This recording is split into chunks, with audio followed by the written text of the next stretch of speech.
जय हिंद। देखो, ये एलसीएम एससीएफ का लेक्चर नंबर 5 है, प्रीवियस ईयर क्वेश्चन का जो सीरीज चल रहा है उसका। ठीक है, आरआरबी एग्जाम जो एनटीपीसी जेई वगैरह होने वाला है उसको ध्यान में रखते हुए पीछे 4 लेक्चर हो चुका है एलसीएम एससीएफ का, और इसके पहले नंबर सिस्टम के भी 14 लेक्चर हुए थे जिसमें 200 क्वेश्चन बताए गए हैं। तो सारे इंपॉर्टेंट है ताकि आपका कैलकुलेशन जो है वो फास्ट हो सके। ठीक है, और एक वही पुराना क्वेश्चन हम फिर से आप लोग से पूछेंगे कि आरआरबी जेई का फॉर्म भरा कि नहीं। भाई मेरे 30 तारीख तक डेट है, और 30 तारीख तक हम बार बार आप लोग को याद दिलाएंगे कि 30 अगस्त तक फॉर्म भरा जा रहा है।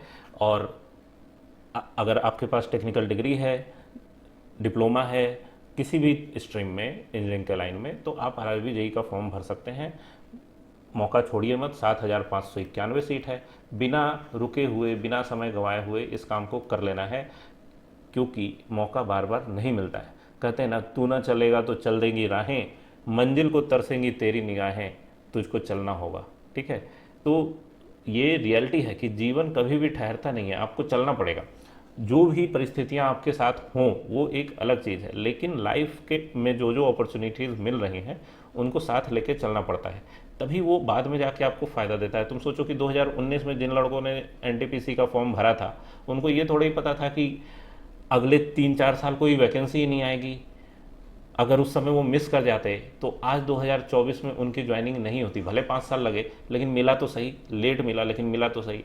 तो जो भी सामने परिस्थिति आता है, अपॉर्चुनिटी आता है, उसका भरपूर इस्तेमाल करना चाहिए। ठीक है, अब देखो, दूसरी बात ये कि पिछले लेक्चर नंबर 4 में जिस तरह के क्वेश्चन को हम लोग करते हुए जा रहे थे, एक बढ़िया प्रैक्टिस किया था, उसके ज़्यादा नहीं, 2-3 क्वेश्चन हम लोग करेंगे ताकि पुराना रिवीजन हो जाए, और उसके बाद एचसीएफ के क्वेश्चन हम लोग करेंगे इस वीडियो में। ठीक है, देखो क्या कहा जा रहा है कि वो न्यूनतम संख्या क्या है जिससे 15-20 से विभाजित किए जाने पर प्रत्येक स्थिति में 9 शेषफल बचे। ठीक है, तो सबसे छोटी संख्या पूछी जा रही है, तो सबसे छोटे से ही शुरू करना है। ये बताया है कि छोटा पूछे तो छोटा शुरू करना है, बड़ा पूछे तो बड़ा शुरू करना है। तो 9 घटाने पर 15-20 से भाग लेना चाहिए। भाई मेरे इसमें से 9 घटाओगे तो आ जाएगा 51, न 15 से लगेगा ना 20 से लगेगा। इसमें से 9 घटाओगे तो क्या आएगा, 54, है ना, 54 नहीं 56। ठीक है, इसमें भी 20 से नहीं लगेगा। देखो 20 से लगने के लिए 20 के पहाड़ा में होना चाहिए ना, 20, 40, 60, 80, 100 इस तरह का चीज़ आना चाहिए। 309 में से 9 घटाओगे तो 300 आ जाएगा। 69 में से 9 घटाएंगे तो क्या आएगा, 60 आएगा, है ना। तो छोटा शुरू करना था तो छोटा वाला को पहले प्रेफरेंस देंगे हम लोग। तो ये जो 60 आया है इसमें 20 से तो भाग लगता है, 20 या 60, और 15 चौका 60 भी होता है। तो ये आंसर होगा ऑप्शन नंबर सी। ये जो 300 आया है घट के, ये जो 300 आया है भाई, इसमें भी 15 से भाग लगता है ना, और इसमें 20 से भी भाग लगता है 300 में।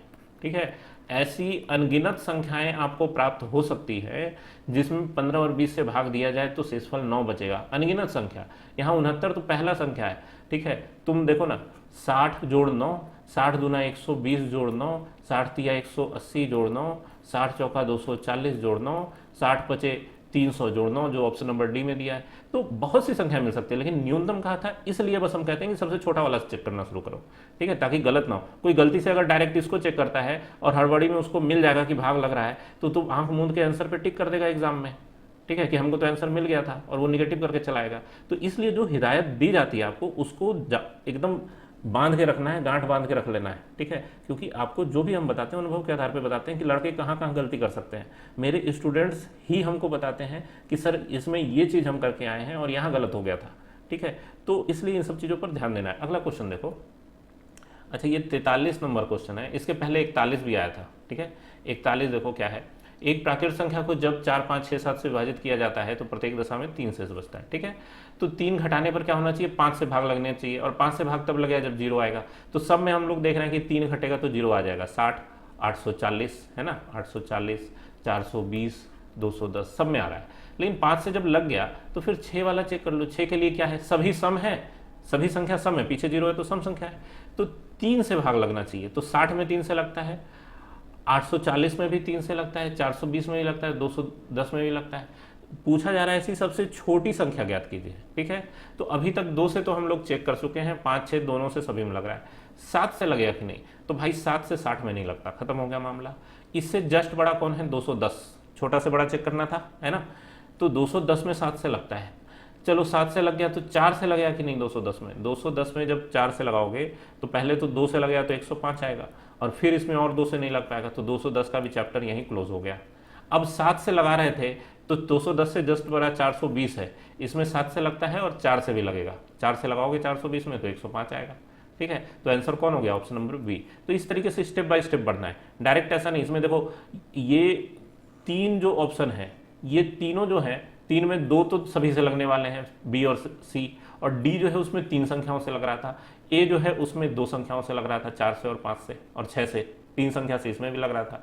तो इस तरह का कंफ्यूजिंग ऑप्शन भी आता है, इसलिए थोड़ा सा ध्यान से प्रैक्टिस करना है, ठीक है। अगला क्वेश्चन देखो क्या कह रहा है, 41 के बाद 43 आ गया, 42 का आ गया, कहाँ है भैया 42, चलो कोई बात नहीं, 42 इसमें नहीं आ पाया होगा, कोई बात नहीं, अगले लेक्चर में डाल देंगे उसको।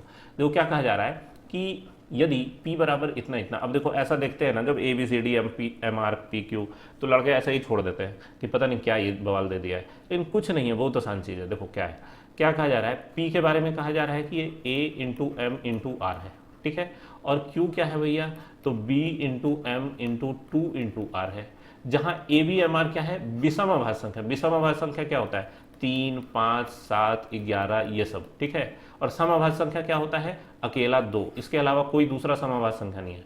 तो विषम अभाज्य संख्या कहने का मतलब है कि 2 को छोड़ दो, ठीक है, क्यों छोड़ने का है वो भी अभी हम समझाएंगे, हर चीज का कारण होता है, ऐसा ही नहीं, ठीक है।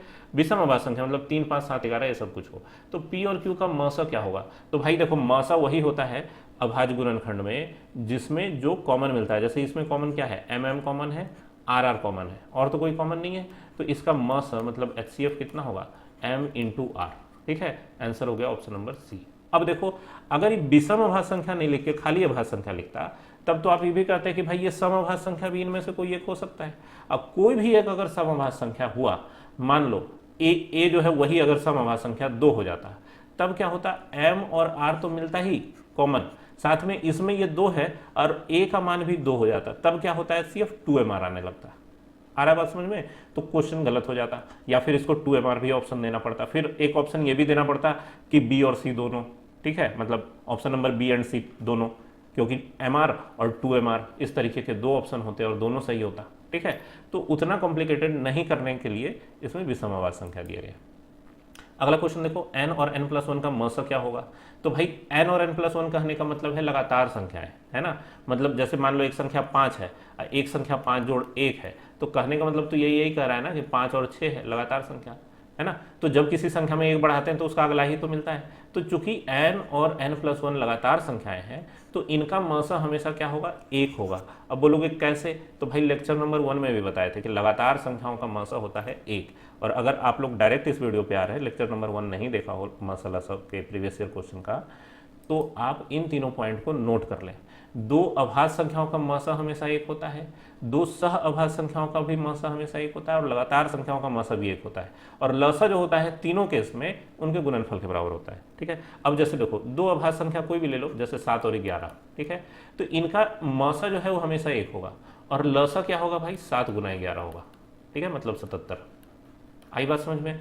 सह अभाज्य संख्या क्या है, सह अभाज्य संख्या वैसी संख्याएं हैं जिनमें जरूरी नहीं है कि दोनों संख्या या कोई भी एक संख्या जो है वो अभाज्य हो ही हो, ऐसा कोई जरूरी नहीं है, बस दोनों संख्या का मसा 1 होना चाहिए। सहभाज्य संख्या का डेफिनेशन ही है कि मसा 1 होना चाहिए, बाकी संख्या भाज्य हो सकता है, जैसे एक भाज्य संख्या है 8, दूसर का भाज्य संख्या है 15, अभाज्य तो नहीं है ये लोग, ठीक है, भाज्य भाग लगता है, 8 में 2 से लगता है, 4 से लगता है, 15 में 3 और 5 से भी लगता है, लेकिन इनका जो मसा निकालोगे ना तो मसा 1 आएगा, इसलिए क्योंकि 8 में कालिक 2 है और 15 में 3 और 5 है, तो कोई भी कॉमन चीज है ही नहीं इसमें, ठीक है, उभयनिष्ठ गुणनखंड नहीं होता है सह अभाज्य संख्याओं में, इसलिए उनका मसा हमेशा क्या होता है, 1 होता है। और लसा क्या होगा भाई, तो सीधे 8 गुना 15 होगा, 120। आया बात समझ में।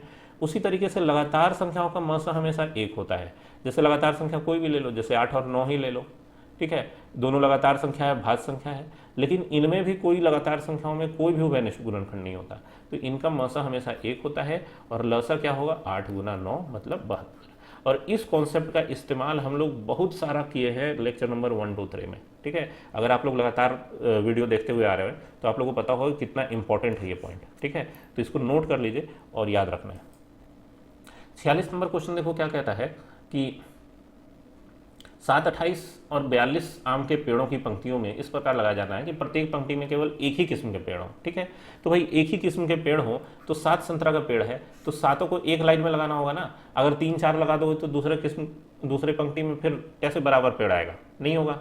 और एक ही किस्म के पेड़ हो और पेड़ों की संख्या समान हो। जब भी पेड़ों की संख्या समान बोले तो इसका मतलब आप समझ जाइए कि लसा का बात कर रहा है, एलसीएम का बात। ठीक है, तो देखो 7 का को हम लोग क्या कहते हैं, 7 है। 28 को क्या लिखते हैं भाई, 2 गुना 7 है। और 42 को क्या लिखते हैं, तो 7 छक 42 होता है। 6 को क्या लिखते हैं, 2 गुना 3 और गुना 7 कर देंगे तो 42 आ जाएगा। तो तीनों में कॉमन क्या है, 7। तो बोल रहा है कि पेड़ों की संख्या समान हो तो समान संख्या पेड़ का क्या आ गया, 7। मतलब 7-7 पेड़ का लाइन लगाना है, 4 5 6 7। पहले संतरा वाला लगा दिया सब एक लाइन में, ठीक है। उसके बाद 28 पेड़ हैं सेब वाले, तो ऐसे 7-7 वाले कितने लाइन लगेंगे पेड़ों के, 4 3 7। ऐसे कितने पेड़ लाइन लगेंगे, 4 लाइन लगेंगे, तो 28 हो जाएगा। नहीं, इस तरीके से 7-7 पेड़ का लाइन है। समझ रहे होंगे आप लोग, कितना जीरो देना पड़ेगा मुझे, ठीक है, समझ जाओ भाई। ये 28 पेड़ सेब के हैं। उसी तरीके से 42 लगाओगे तो 6 लाइन उसका आएगा। तो ये जो 4 लाइन और 6 लाइन मिल रहा है, कहाँ से मिल रहा है, तो ये जो कॉमन मसा वाला संख्या हो गया ना, इसके अलावे से मिल रहा है। तो यहाँ तो ये 7 था, 7 का मतलब 7 गुना 1 था, 7 का एक पंक्ति था। तो संतरा का 1 लाइन हो गया। उसके बाद सेब के 2 दुना 4 लाइन हो गए, और आम के पेड़ के 3 दुना 6 लाइन हो गए। तो 6 4 10 1 11 लाइन मिलेगा, 11 पंक्तियाँ। Option number C. आ रहा है कॉन्सेप्ट समझ में, क्या किया जाना है। करना बहुत छोटा सा काम है, ठीक है, लेकिन उसको समझाने के लिए आप लोग को ये सब बताना पड़ा। इसको महसूस कीजिए, अगर नहीं महसूस होता है तो एक बार फिर से बताइए, महसूस करने वाला टीका हम लगाएंगे। देखो 3 कंटेनरों में क्रमशः 72, 90 लीटर और 140 लीटर दूध भरा है। उस बड़े से बड़े मापक कैन की धारिता ज्ञात कीजिए जो सभी कंटेनर में, ठीक है। तो जब भी इस तरीके से बड़े मापक कैन की धारिता ज्ञात करनी है, आपको पहचान लेना है कि मासा का सवाल है। और मासा का एक तरीका तो पिछले क्वेश्चन में देख चुके हैं भाजपा गुणनखंड से, इसको हम विभाजन मेथड से बताते हैं, ठीक है। और जैसे हम लोग देखो लसा में कसम खाए थे कि ऐसे घेर के बच्चों की तरह नहीं सॉल्व करेंगे एक भी क्वेश्चन, वैसा इसमें कोई रिस्ट्रिक्शन नहीं है, क्योंकि विभाजन मेथड भी बहुत काम का है। कई बार यही जल्दी काम करा देता है, ठीक है। बड़े क्वेश्चन में बड़ा डाटा दिया रहेगा ना, उसको तोड़ के गुणनखंड निकालना मुश्किल हो जाएगा, लेकिन विभाजन वाला जल्दी हो जाएगा। तो ये वाला मेथड भी आपको जानना है, जहां जरूरत हो गुणनखंड वाला भी लगाना है, दोनों करेंगे, ठीक है। तो 72 एकम 72 कितना है भाई, घट के 18। अब 18 से फिर ये जो भाजक यहाँ रहता है उसको यहाँ पर हम लोग लेके भाज्य जो यहाँ 72 है उसको हम लोग भाजक बना देते हैं। तो 18 चौक 72 खत्म हो गया। अब 18 जो इन दोनों का मौसम निकला है 72 और 90 का, उस 18 से 144 में भाग लगा सकते हैं। तो 18 नमा 144 खत्म हो गया। तो मौसम क्या है भाई, 18। तो इसका मतलब 18 लीटर का कैन होना चाहिए, ऑप्शन नंबर बी। अब आप कहेंगे सर 18 आना था तो ऐसे भी दिख रहा है कि 18 के पहाड़ा में तीनों है। तो देखो भाई, अगर दिख रहा है ना तो इसका मतलब आपकी तैयारी बहुत अच्छे लेवल पे है, बहुत सही से है।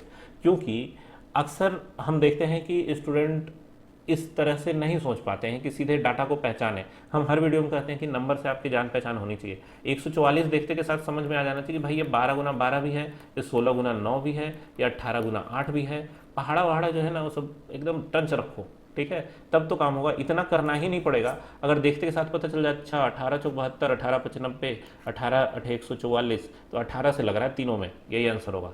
बात समझ रहे हो, इतना करने का जरूरत नहीं पड़ेगा। और तीसरा तरीका ये है कि ऑप्शन चेक कर लो, भैया 17 के पहाड़ा में कोई नहीं है, 11 के पहाड़ा में कोई नहीं है, 13 के पहाड़ा में कोई नहीं है, तो 18 ही होगा, ठीक है। तो ये भी कर सकते हैं। तो विभाजन मेथड हमको बताना था, इसलिए डिटेल में आप लोग को बताया गया।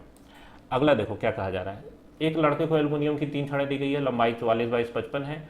उन छड़ों को समान लंबाई के टुकड़े में काटना है कि कोई भी भाग किसी का शेष न बचे, ठीक है। एल्युमिनियम का कुछ भी भाग शेष न बचे, तो एल्युमिनियम, तीनों एल्युमिनियम का ही रट, ठीक है।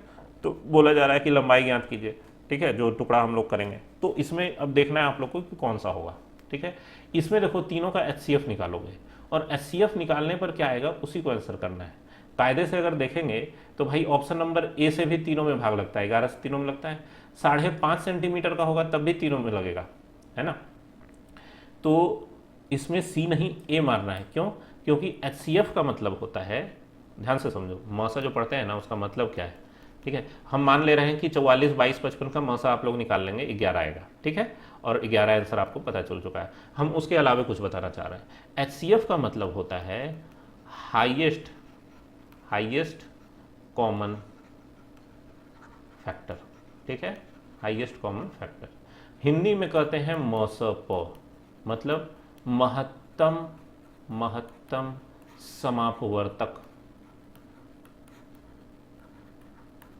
महत्तम समापवर्तक। तो महत्तम या हाईएस्ट शब्द क्यों आया? वो इसीलिए आया कि इन तीनों में भाग लगाने वाला संख्या तो बहुत सारा होगा, लेकिन मसा वही होगा जो उन सभी संख्याओं में सबसे बड़ा होगा। जैसे इन तीनों में 5.5 से भी भाग लग रहा है, 5.5 सेंटीमीटर का भी टुकड़ा करोगे ना तो सभी बराबर बराबर बढ़ जाएंगे। 11 से भी लगेगा, लेकिन 11 सबसे बड़ा संख्या है जो तीनों में भाग लगाएगा, उससे बड़ा नहीं मिलेगा। जैसे 22 से नहीं लगा पाओगे तीनों में, 16.5 से नहीं लगा पाओगे, इसलिए ठीक है। जैसे मान लो कि एक संख्या है 16, एक संख्या है तुम्हारा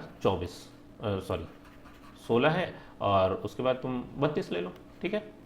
अब इसमें दोनों में 2 से भी लगता है, 4 से भी लगता है, 8 से भी लगता है, 16 में लगता है, 16 से भी लगता है, दोनों संख्या में। लेकिन मासा कौन होगा? 16 होगा, क्योंकि इन सभी फैक्टर्स में 16 सबसे बड़ा है, इसीलिए इसका नाम हाईएस्ट कॉमन फैक्टर है, मासा पर है, ठीक है। अगला क्वेश्चन देखो क्या कहा जा रहा है। एक दैनिक मजदूरी 5850 रुपये में कुछ निश्चित दिनों के लिए मजदूरी पर रखा गया है। कुछ दिनों अनुपस्थित रहने पर उसे केवल 5200 रुपये का भुगतान किया गया। उसकी अधिकतम संभव दैनिक मजदूरी ज्ञात कीजिए। देखो कितने दिन के लिए मजदूरी पर रखा था ये भी नहीं पता है, और दैनिक मजदूरी क्या थी वो भी नहीं पता है, दोनों चीज़ नहीं पता है।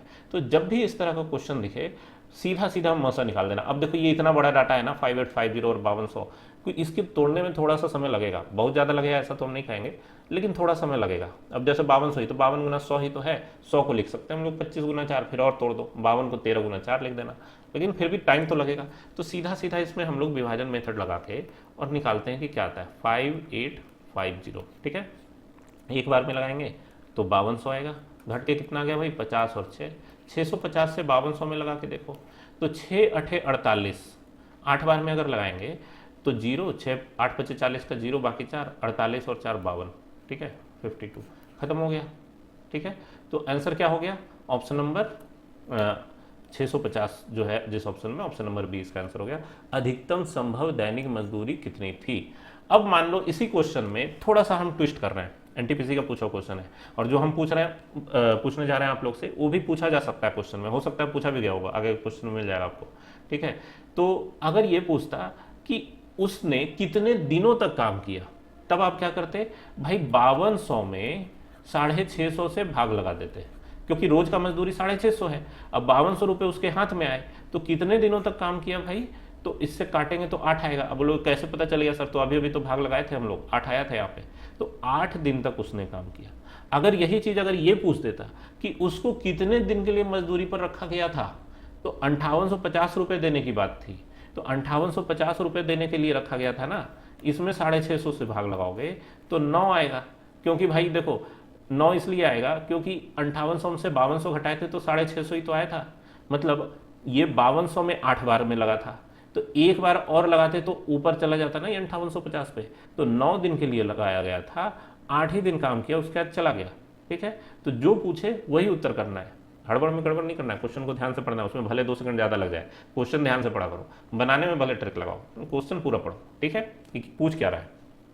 तो आया बात समझ में किस तरीके से क्वेश्चन को बदला जा सकता है, चेंज किया जा सकता है, ट्विस्ट किया जा सकता है ना। नेक्स्ट क्वेश्चन देखो, वह बड़ी से बड़ी संभव लंबाई ज्ञात कीजिए जिसका उपयोग 7 मीटर 3 मीटर 85 सेंटीमीटर, अब देखो मीटर सेंटीमीटर में दिया है, लंबाइयों को सटीक रूप से मापने के लिए किया जा सकता है।